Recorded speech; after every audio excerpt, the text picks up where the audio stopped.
Hi everyone, how you going? Karen Finnan here, physiotherapist and founder of Online.physio. So today we are up to the letter F in our alphabet of then and now, and this is where we compare health and injury management strategies from 1950 with what they are today. And of course, we're helped in this process by the Universal Home Doctor, which is a medical guide that was published in the UK in 1950. So let's get started. Today we're talking about flat feet.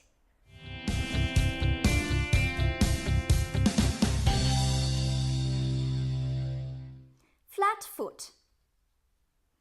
Although flat foot in a slight degree is very common in Britain, for most people it's nothing to worry about except from the point of view of personal appearance. There are, however, many cases where flat foot can become a distinct handicap and lead to pain and discomfort.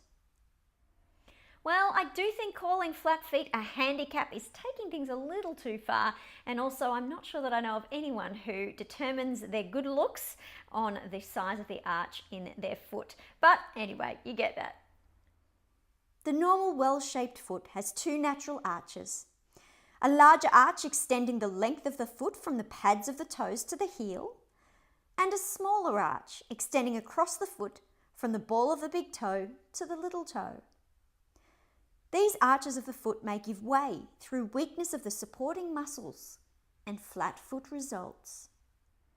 So the first part of that paragraph is exactly right. We do have a longitudinal arch and a transverse arch in our feet. But what it alludes to here is that if your foot muscles are weak, that can cause flat feet.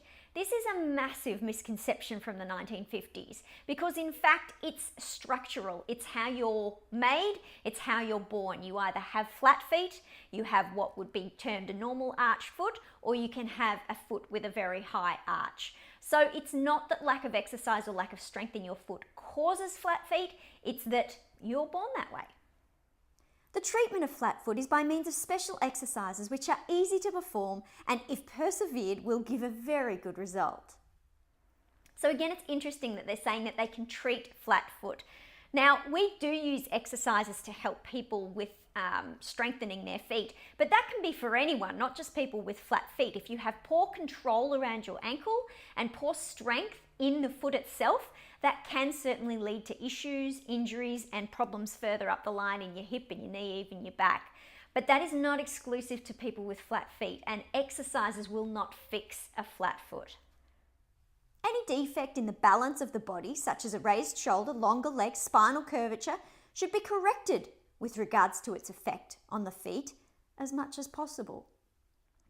So the plot thickens in the 1950s here with them saying that things like raised shoulders and spinal curvatures can lead to a flat foot, and these things need to be fixed in order to be able to fix the flat foot. Well, of course, that doesn't stand up at all. Those sort of things don't cause a flat foot. As I said, it's something that you're born with structurally. A slight degree of flat foot is greatly improved and may be cured by simple means, but if the condition is allowed to progress, it may be a more serious matter. So there you have it. Isn't that interesting? So flat feet isn't a condition that needs to be fixed. It's something people either have or don't have, and people can have flat feet and no issues at all with our musculoskeletal system throughout their life. If there's somebody is having issues with knees or with their feet or their hips, and they do happen to have flat feet, well, the strength and control around their ankles will be checked, but the flat feet itself isn't a cause for it because often they've had no pain for many years up until that point.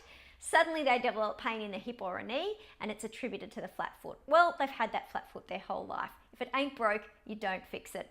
I hope that's been interesting for you. I look forward to catching you next time. Bye.